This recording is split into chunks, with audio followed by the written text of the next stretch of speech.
정제를 읽으시면서 맞나 안 맞나 선생님들 다 정제 있으니까 생각을 해보셔야 돼요. 그럼 이제 정제란 정이란 바르다 라는 뜻인데, 바르다라는 게 옳고 그름의 바르다가 아니라고 했어요. 그게 이제 일관성 있게 하나만 한다, 일직선으로 꾸준히 한다라는 뜻이고, 한 가지만 끈기 있게 한다는 뜻으로 해석한다. 둥글둥글하지 않고 네모 반듯한 모양이 정제고, 그러니까 고지식하다. 정제의 기운을 얘기하면 여러 가지가 섞이지 않은 한 가지 기운이다. 그래서요, 이 한 가지 기운이고 고지식하니까 타협하지 않고 자기의 뜻을 끝까지 지키는 그런 꼿꼿함이 있어요. 그럼 이제 그 다음 문단을 보세요. 편제는 외부적인 거예요. 편제는 밖으로 나가는 거예요. 편제는 외부를 개척하는 거예요. 근데 편제가 외부의 힘을 적극적으로 이용하고 외부로 나가려고 한다면 정제는 딱 자기의 능력만을 활용한다. 그래서 자기 능력에 맞게, 자기 경제력에 맞게, 자기 분수에 맞게 살아가는 모습이에요. 편제는 약간 다재다능하기도 하고 전문성이 있다, 이렇게 다재다능하다 하면, 정제는 한 가지만 정확하게 하는 전문성이 정제가 더 강해요. 그래서 정제는 한 곳에 정착해서 살기를 좋아하고 착실하고, 그래서 주변 머리가 없어 보이기도 하다. 편제는 모험심이 왕성한데 정제는 모험 잘 안 하려고 그래요. 예, 베팅을 잘 안 하고 합리적인 것, 정해진 것, 이런 것을 추구한다. 그래서 정제라는 것은 순수한 목적, 그리고 순리에 따르는 사회 참여를 하는 사람들이 많아요. 정규적인 과정을 거쳐서 또 정당한 방법으로 살고, 항상 평범해요. 상식적이에요. 그래서 크게 특별한 그런 건 없어요. 그리고 이제 되게 중요한 건데, 정제들은 항상 이 생각해요. 일한 만큼 거둔다. 네. 또 정제는 일부일처, 자기 마누라만 쳐다본다. 그 다음에 정제라는 것이 이제 경제에 일을 많이 하기 때문에 경제학자, 회계사, 세무사 등 재경제 격리 분야에 근무한다. 또 개업하나 뭐 이런 자기만의 그런 일을 하기보다는 대개는 조직에 있는 사람이 많고 직장인이 대부분이다. 그 다음에 이제 우리가 재성을 시작을 하잖아요. 그러면 재성을 항상 재물만이다 라고 하지 않도록 해라. 재물을 벌어들이는 거는 식상생재가 돼야 되는 거고, 재성은 재물을 운용하는 거다. 재성이라는 건 또 하나 덧붙이면요, 어떤 물건을 보고 판단하는 능력이에요. 그래서 재성이라는 것은 좋은 물건을 보고 판단할 줄 알고 운용하는 능력이다. 이게 재성이에요. 그래서 만약에 식상만 있다, 그리고 재성이 없으면 벌어도 그 재성을 잘 운용하거나 돈을 잘 운용할 줄 모르는 사람이라고 말해도 돼요. 또 만약에 재성만 있고 식상이 없으면 벌이는 잘 못하면서 돈 운용만 할 줄 아는 사람이다. 이렇게 생각을 하시면 돼요. 그래서 우리가 무죄에 대해서 저 사람은 돈 욕심이 없다 라는 말은 아닌데요. 돈을 가지고 운용을 잘 못해요. 그냥 무죄들이 돈 욕심 없지 않아요. 돈은 많았으면 좋겠다고 생각하는 게 지금 이 시대에 그래서 무죄가 돈 욕심 없다는 아니고요. 돈 운용을 잘 못한다 이렇게 생각하실게요. 그래서 정제라는 것이 남자에게서는 아내, 그 다음에 고모, 수프를 의미하고, 여자는 시어머니, 그 다음에 아버지, 재성이 아버지를 의미해요. 그 다음에 백부, 그 다음에 자식의 직장이 정제고 자식의 능력이고요. 그 다음에 자기가 남편에게 부인으로서 내조하는 것이 정제다. 여자에게도요. 남편에게도 정제는 부인의 내조, 부인의 의미예요. 사회적으로 정제는 거주 지인대 잘못됐어요. 거주 잘하고 있죠. 사업장, 영업구역, 사업망, 사업하는 영역이죠. 활동 영역, 여행범위, 이동거리, 임대업, 관리구역. 정제가 재생관을 하면 자기를 따르는 무리, 부하, 팬, 이건 우리 많이 했었죠. 정제가 정인을 재극인하면 나이 어린 상사, 되게 어린 사람들을 얘기해요. 그 다음에 부인의 실권, 이게 뭐냐면요, 정제, 정인, 재극인을 하면 이제 그 집은 부인이 가장이라는 뜻이에요. 부인이 그 집에서 소리를, 남자 사주의 정제, 정인, 재극인이면 부인이 그 집에서 실세고 부인이 모든 것을 알아서 하는 집이에요. 그 다음에 정제가 쟁제하면 겁제가 있다는 뜻이죠. 그러면 이 정제는 빚이라는 뜻이에요. 채무. 정제의 특징 보실게요. 첫 번째 특징은 정제는 사회 참여하고 공동체 생활을 한다. 재성이라는 거는 이제 공동체 개념이다. 공동체 개념이 재성에게선 되게 중요하다. 그러니까 돈이다 이렇게 생각하지 않아야 한다는 거죠. 공동체에 대한 개념을 가지고 있다.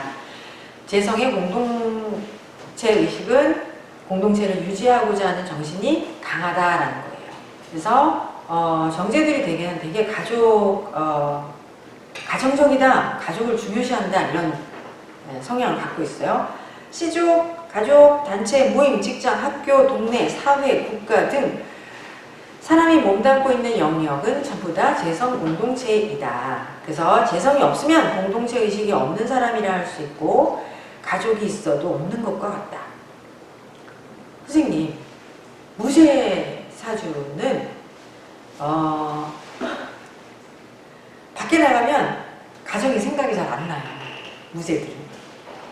집에 올 때 가족이 있었구나 이렇게 생각을 하는 거죠. 그래서 재성이 없는 사람들은 밖에 나가서 와이프나 집에 잘 전화 안 해요.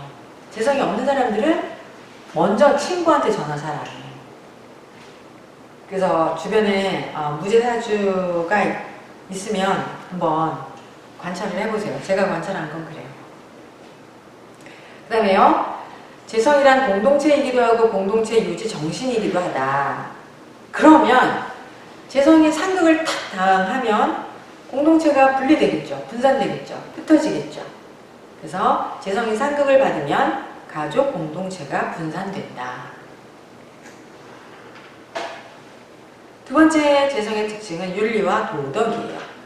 재성이라는 것, 정제라는 것이 윤리와 도덕의 질서를 말하고 정관이라는 것은 법적인 규제 질서를 말한다. 되게 선명하죠. 그죠? 그래서 재성이라는 게 공동체 유지 정신이다 라는 거는 자기가 속한 공동체를 유지하기 위해서 스스로 윤리적이고 도덕적인 규범과 질서를 지키는 거예요. 그리고 그것을 지키기 위해서 희생하는 자세를 가져요. 재성을 가진 사람들 그래요. 그래서 이제 가족을 위해서 싫어도 해야 할 일이 있고 지켜야 할 예의가 있고 효도를 해야 하고 이런 것이 공동체를 유지하고자 하는 그런 정신인 거죠. 정관은 이러한 재성이라는 공동체 전체를 유지하기 위해서 강제적이고 법적인 규제 질서를 의미하는 거죠. 그래서 정관이 없으면 재성은 법적으로 규제할 수 없는 공동체 의식이다. 그러니까 법적으로 규제할 수 없는 거죠. 정관이 없으면. 그럼 가족만 의미해도 되죠. 그 다음에 겁제가 있으면 겁제가 정제를 어떻게 하겠어요? 상극하죠. 그러면 쟁제잖아요. 그래서 겁제는 정제를 상극해서 분리, 이탈, 떠나게 하는 육신이에요.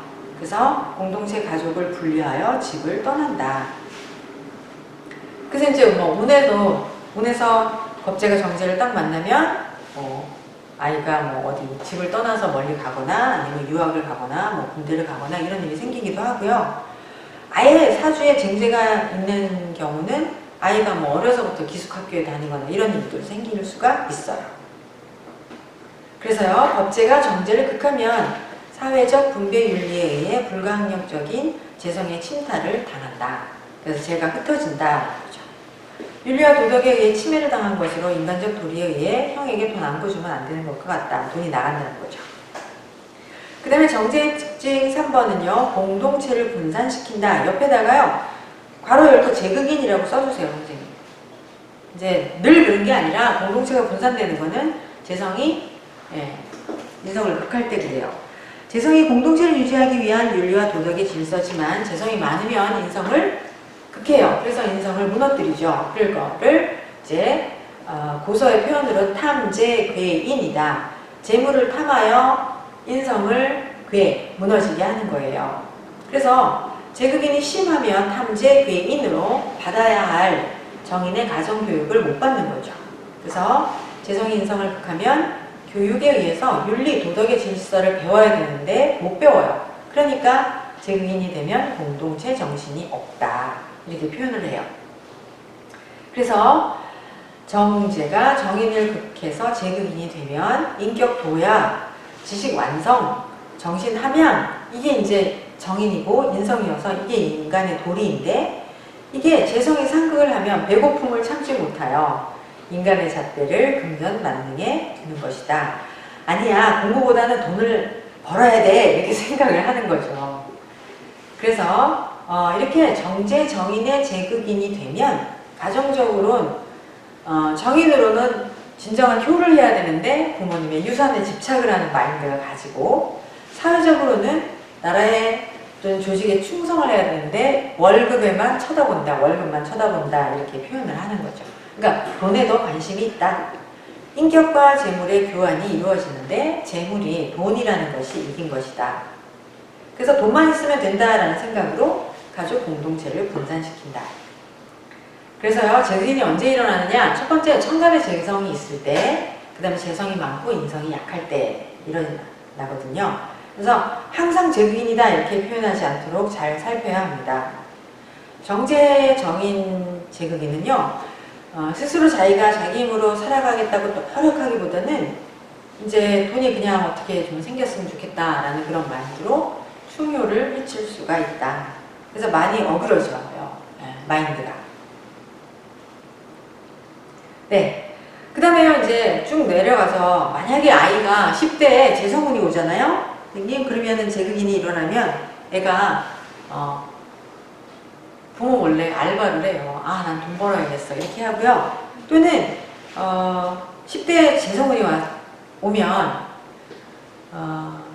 제극인을 정확하게 안 해도 재성운 타보면, 아, 나는 대학 안 가고 돈 벌어야겠어, 이렇게 생각하는 마인드를 갖게 돼요.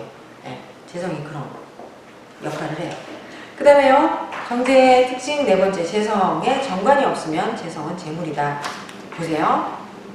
그러니까 이제 쌓아놓은 재물을 의미하는 그런 쌓아놓은 재산이, 이게 정제예요. 또 옛날로는 한 동네 양식을 정제라고 했어요. 그 편제는 활동 자금이에요. 외부 활동을 위한 자금인데, 정제는 씨족, 부족의 살림 또는 그 살림 영역을 정제라고 해요. 그래서 정제가 있는 사람들은 이런 것들을, 이 살림을 관리하는 걸 좋아하는 거예요. 살림하는 거를. 그래서 정제가 있는 사람은 어디 가나 총무 뭐 이런 걸 하게 되는 거죠. 재성의 물질적인 의미는 재목, 그러니까 목재요. 목재, 그 다음에 능력, 재능, 활용가치, 적절함 등으로 공동체 사회생활을 중시 여기는 재성은 정관이 없으면 그냥 재물이다. 근데 그 다음에 되게 중요한 내용이에요, 선생님. 밑줄을 쭉 끄세요. 정관이 없는 재성은 일간의 것이 아니라 비겁의 것이다. 이게 무슨 뜻일까요? 내사주에 재성이 있어요. 근데 정관이 없잖아요? 그러면 내가 그 재물을 못 지킨다는 뜻이에요. 네, 재생관이 안 돼서. 재성을 지켜주는 거는 관이에요. 내 재산을 지켜주는 거는 정관이에요. 그래서 재생관이 돼야 내가 지위와 나의 가족과 내 재물, 내 재산, 내 돈을 지키는 거예요. 재생관이 돼야 내 집이 계속 집값이 올라가겠죠. 네.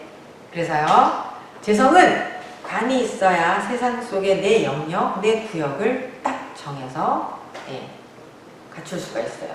그래서 내가 재생관이 되면 내 울타리에 수장이 되는 거예요. 또 내가 재생관이 돼야 내가 그 재물을 사람들에게 환원하는 그런 분배를 하고 내 재물을 지킬 수가 있어요. 그럼 이거를 이제 다시 육신의 이론으로 말하면 우리가 정제하니까 정확하게 관이라고 합시다. 정제는 정관이 있어서 재생관이 되어야 내 영역을 방어하고 내 땅, 내 집, 내 지위, 내 재산, 내 가족을 지키는 거예요.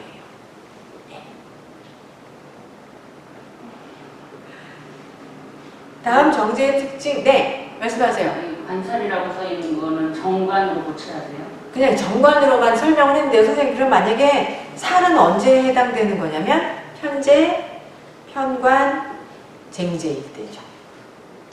네. 그래서 왜 우리가 관살이라고 하냐면요. 정제. 그러면 정제를 누가 빼앗아 가냐면 법제. 그죠? 그러면 얘를 제하려면 정관. 이렇게 표현을 하는 거예요. 편제. 편제를 상극하는 거는 비견. 그럼 비견을 막아주려면 누가 있어야 돼요? 현관. 네. 이렇게. 정확하게 양양양으로 구분을 하면 딱 이런데요. 덜어는 이 두 가지가 다 견제하는 역할을 할 수도 있어요. 딱 이것만 된다, 이것만 된다가 아닌 경우도 있다는 거죠. 그래서 여기서는 관살이라고 써놓은 거예요.